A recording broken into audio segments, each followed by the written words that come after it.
Let's talk about how Western countries are punishing Russia for invading Ukraine with a set of powerful international sanctions. They've deployed huge economic weapons on a scale that no one really predicted. There are actions of economic warfare. It's a very, very heavy package, and I think the mistake of our Russian government and our officials was that they didn't expect such kind of package. So what are these new sanctions? How will they affect ordinary Russians? And could they change Putin's calculations in Ukraine? The big players in all this are the US, EU, the UK, and Canada. They want to hold Russia to account and collectively ensure that this war is a strategic failure for Putin. Other countries are involved too, including Japan, South Korea, and Australia. The main target is Russia's banking system. A bunch of countries are banning several Russian banks from an international payment system called SWIFT. SWIFT is the main messaging service that banks use to send money quickly across borders. Without it, any international transaction gets much more complicated. So importing or exporting anything just got a lot harder, and that pushes prices up for ordinary Russians. This will ensure that these banks are disconnected from the international financial system and harm their ability to operate globally. But they've gone even further than SWIFT by putting sanctions on Russia's central bank, which had looked pretty strong with about $630 billion in foreign currency reserves, what people were calling Putin's war chest. Problem is, the central bank can no longer access a lot of that. Most of the reserves are held in dollars and euros and other assets, which are ultimately controlled by Western countries. And that's a big deal because it limits the central bank's ability to stabilize the Russian economy, which is pretty much its main job. And the economy is under severe pressure from all the other sanctions. For example, several commercial banks have had their assets frozen too and could be in trouble.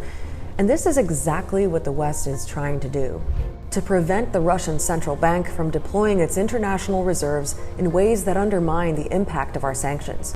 Cutting off SWIFT is basically cutting off Russia's ability to send the mail. Cutting off the central bank is essentially cutting off Russia's ability to produce mail. So the introduction of these sanctions on Russia, in particular the central bank sanctions, is one of the most significant geoeconomic moves in post-World War II history. So what is the impact? Well, Russia's currency, the ruble, has tanked. The Russian ruble, the ruble, absolutely in free fall. In response, the central bank doubled its interest rate to 20%, but now has fewer other options to prop it up. In normal times, it might do that by using its foreign currency to buy more rubles. That effectively boosts demand for the ruble and its value.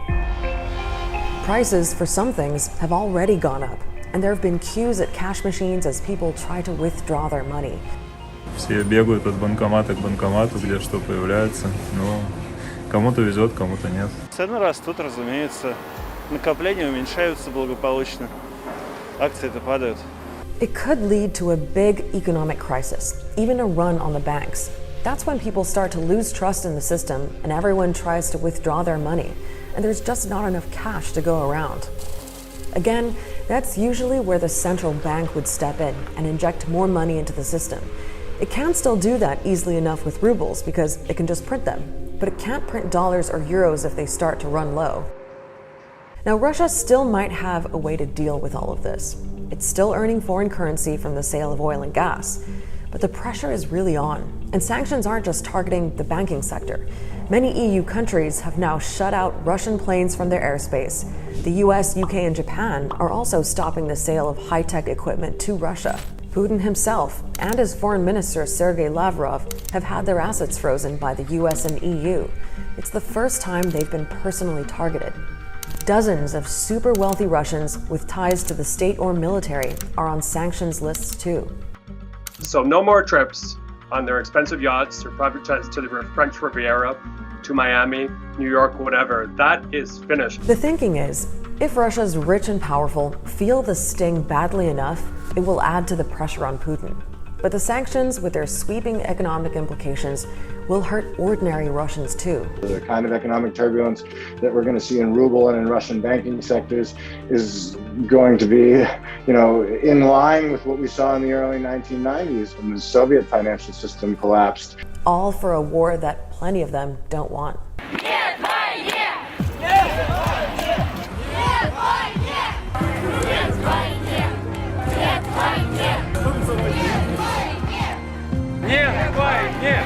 Majority of Russians, they're quite indifferent. They're considering Ukraine as a brotherhood country. I think maybe about 60 or 70% people still don't understand why this war started. Now, the Kremlin says it can handle the sanctions and that they won't make it shift course in Ukraine. Санкции, наверное, они считают, что путем введения санкций они могут нас заставить изменить нашу позицию. Здесь очевидно, что об этом не может идти и речь. Никто из нас не свои позиции последовательные не изменит. But as sanctions really start to bite for all Russians, there are still some big questions over what that could mean for Putin's popularity. Western strategists are thinking maybe that the Russian people will say we're fed up and an uprising could happen that way. But I believe that could be quite some ways off. When sanctions hurt a population in a country that is not democratic, they're not going to have any effect at putting pressure on the regime. So these are big sanctions, and this response to Russia's invasion of Ukraine demonstrates a kind of unity and resolve from the West that's not really been seen in decades. Then again, so much of what happens next comes down to Putin. I know our president for many, many years, and if he did something, he will never turn back. He will continue with his life. It's his style.